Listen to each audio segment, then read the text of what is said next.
Flips over in Canada, injuring several people. What we know about the incident and who all is injured. And a national day of protest as demonstrators take to the streets and make their voices heard. What political experts say about the protests and the response from the Republican Party. And bitterly cold feeling conditions with those wind chills dipping down below zero. How long before we thaw out? Coming up in my full 10-day forecast. Kaylee. Welcome into WTOL 11 News on Plus. I'm Kaylee Marantet. Thanks for joining us on this Monday night. Let's take a look at your top stories. We are still learning more information about the Delta Airlines flight that crashed in Toronto. The plane flipped over on the runway at Toronto Pearson International Airport around 2:15 this afternoon. The flight was coming from Minneapolis. FAA officials say 80 people were on board. Officials say 19 people were taken to the hospital. One child and 2 adults are critically injured. The FAA says the investigation into the cause of this will be led by the Transportation Safety Board of Canada. People protested across the country for Not My President's Day. That included several people in Northwest Ohio. Silver Barker has the details. 71-year-old Jerry Ruffing stands outside today covered in an orange ski mask and blue jacket fighting for his country. Back to South Africa. The fight may look different, but this isn't his first time standing up for what he believes in. You know, I'm a Vietnam vet. You know, I fought for our democracy, and I don't want to lose it. And being a veteran means reaping the benefits. But as Ruffing shares, he's had trouble in the past week at the Veterans Affairs Hospital due to administrative cutbacks. I have cancer, and if I don't, I can't delay to get appointments and stuff. You know, I'm afraid that my chemotherapy could be cut back, and so I'm very scared. Not my president! It's one of the main reasons he and his wife stand in this crowd today in hopes to put a stop to what's happening nationally. I think we should anticipate a lot of protest activity moving forward. I think this is just the beginning. Nobody elected Elon Musk to go in and eliminate funding for cancer research and other medical research. Meanwhile, members of the Lucas County Republican Party are celebrating the president. Chairman Barbara Orange says it's great that people are protesting, as it is their right. However, she says they support President Trump for what he's doing along with Elon Musk. Roll it out, get it moving, because we have some issues within our country with our funding, with where's our tax money going. There's a lot of need, a lot of people in North Carolina, California. That was Silver Barker reporting. Toledo wasn't the only place where protesters gathered. More than 24 people were seen in Findlay. This was in front of Hancock County Courthouse on South Main Street. Many signs read, "We're celebrating President's Day, not King's Day, and defend the Constitution, protect human rights." They were protesting Elon Musk's involvement in the government. We want to protest so that everyone understands that we care about America, we care about democracy, and we want to see democracy saved. There was also one held in Lansing, Michigan. You see here, large crowds also gathered outside the Capitol and on the National Mall. Well, if you need to get gas this week, you may be paying a little bit more than last week. Gas Buddy says prices have gone up about 9 cents in Toledo, and prices are about 2 cents higher than a month ago and 15 cents higher than a year ago. It's not just Northwest Ohio seeing a rise, the whole nation is too. With the weekend snow, many have already gotten out their shovels, but not everyone is able to clear the snow from their driveways and sidewalks, so some people step in to help. Toledo's Snow Angel program pairs older community members and those with disabilities with nearby neighbors who can lend a helping hand and a shovel. One volunteer says he's happy to help out his neighbors. It's definitely something I'm going to continue to do in the future. And I hope I can encourage others to also be a part of that program moving forward as well and help to expand it and grow it. The program is still looking for volunteers. If you're interested in getting involved, you can head to our website, WTOL.com, for more information on how to apply. For those looking for a place to escape the cold, Toledo is opening up emergency warming centers overnight because of the extremely cold temperatures we're expecting. Both St. Martin de Porres and Leading Families Home will open their doors to help people stay warm. We have the hours and addresses up on your screen right now. You can also check it out on our website.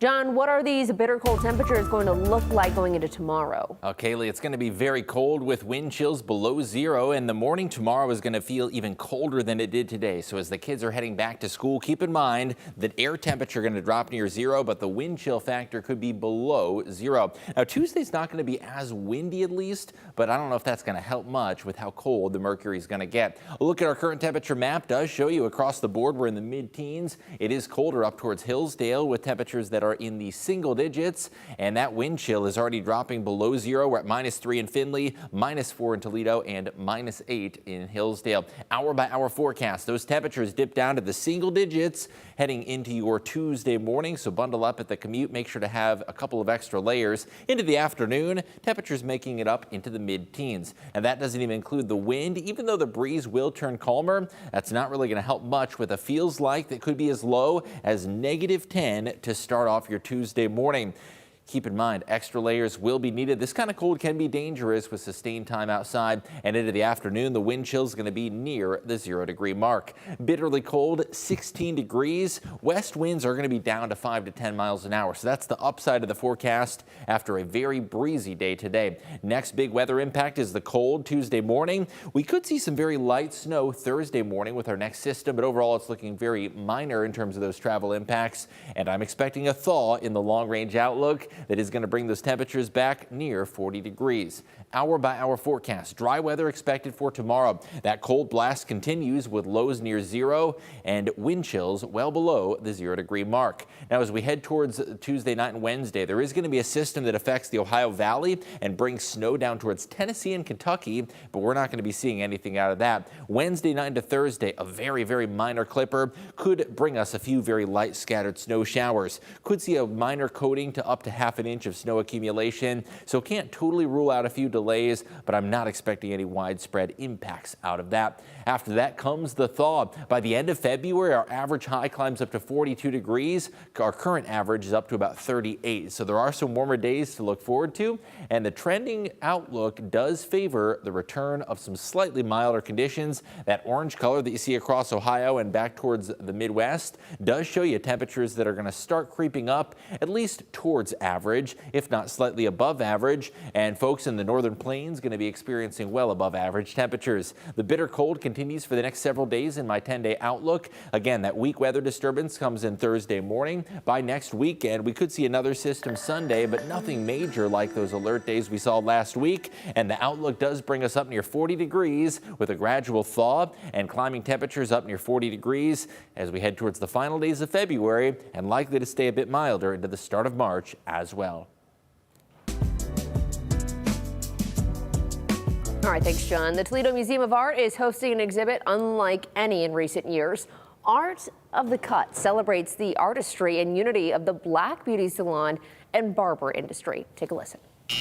I can't tell you how many times a stylist or a barber is a resource for their clientele. For many, sitting in the chair to get a fresh lineup, cut, or braids is more than a new look. It's a refreshing conversation about them. It's sacred. It's the safe place. So it's also a release. It's why Toledo Museum of Art is hosting its third exhibition of Art of the Cut, featuring local barbers and stylists like Crystal Sloan and Les Levesque to showcase not only what they can do with hair, but their clients' emotional well-being. It's something Levesque says clients may not even realize when they sit down for service. So they find themselves opening up and talking about those hard-to-ask questions, and that's why being in these positions, we are more than just barbers and beauticians. We become doctors sometimes, we be friends, we brothers, we be sisters, and most of all, it's like we be therapists. For many, Levesque says Black barbershops are places where men say they feel safe, sharing opinions on just about everything. They can ask questions and tend to find out others feel the same or have advice on how to manage things. Sloan says when women step into her salon, they're getting more than a new look, possibly a new outlook on life. The conversations that we have in the shop is not conversations you can have with everybody. There's a trust barrier that is kind of understood in that environment. Realizing the importance of physical health and its effects upon one's mental state is why Toledo Museum of Art began hosting Art of the Cut back in 2019. While the pandemic did put a stop to the exhibition for several years, it's back and includes barbers, stylists, and nail artists as well. Sloan says she's glad to finally participate versus attend. I'm excited for people to see the different styles that we can perform, the different nail art that takes place. Also, the barber services. Barbering has taken off to another elite level that they're not used to in this day and time. As a veteran barber and event participant, Levesque is looking forward to what the exhibit does for the community. I like to be a part of something that's bigger than me, to actually help bring unity, to bring some positive energy to the community, because there's so much negativity that goes on in our city and our community. Toledo Museum of Art's Tony Gordon says during the event, attendees will be able to watch barbers and stylists work on hair models while being engaged and challenged by them. To share a little bit about caring for yourself. Why is it so important for you to be involved in these kinds of conversations? And normally those conversations are supernatural. They happen right in the space they're comfortable with their stylists or their barbers. So no matter the shop, barber, beauty, or nail, for stylists and barbers, it's about comfort and creativity for their clients and themselves. Well, when you come in here, you look good, you feel good, you do good, you know, because that reflects off of when people come and see you. Tatiana Cash, WTOL 11. Well, Art of the Cut is free and open to the public on Sunday, February 23rd from 4 to 6 at the Toledo Museum of Art's Peristyle Theater. Food and drink will be available, and several other exhibits will be also open for the public. Well, after a decade-long search, the Polish Cultural Center found a spot to build, but that money isn't all there just yet. Advisory board member Tom Pruss says the center will be off of Front Street near 280. 2 acres of land was donated to them by the Northwest Ohio Building Trades, and another 3 acres was donated from the city of Toledo. But after years with a good spot and no groundbreaking, what's the holdup? Pruss says they still need $2 million. A lot of people had taken it for granted, their heritage, the wonderful institutions that were promoted and joined by their parents and grandparents. We don't have that opportunities anymore, and we have to come together to have at least some place that we can celebrate our culture, not just at a festival, not at just some kind of food event, but every day we could have some place that we can meet and enjoy. Pruss says once this project is complete, it could mean a comeback for the Polish American Festival that ran for decades on LaGrange. Well, you have a chance to taste something new while supporting a small business. Restaurant Week in Findlay kicks off today. According to Visit Findlay, Hancock County Convention and Visitors Bureau, 19 local restaurants are participating and will have special prices on certain menu items. Some will even offer a 3-course meal. Excited is really what it is. You know, it's a chance for us to do something a little different than the normal menu, and get to see a lot of new faces as well that don't normally get to come into Mancy's. Restaurant Week is going on now and ends the 23rd. You can read the full list of restaurants participating on our website. Coffee Quest 419 is making a return to Northwest Ohio. According to Destination Toledo, 29 coffee shops will participate in the quest. The theme this year is Sip, Savor, Send, a greeting from along your quest, and is designed after a vintage postcard and stamp concept. You can get prizes along the way. Coffee Quest runs from March 15th till June 15th. You can see the full list of locations on our website. Habitat for Humanity is celebrating 15 years of its Restore location in Hancock County. A celebration will take place February 22nd at 9 o'clock in the morning. The founder of the Findlay location will be honored during a special naming ceremony. Habitat for Humanity officials say the Restore has been named Findlay's best thrift and resale store. The public is invited to attend the celebration. Well, fresh off of this weekend's 45th annual Northwest Ohio Record Show at the Stranahan Theater, we're learning that another record show is coming to the Glass City. For just $2, people were able to walk around to vendor tables where vinyl, cassettes, CDs, and posters were sold. Music ranged from Pink Floyd to Taylor Swift, along with hundreds of other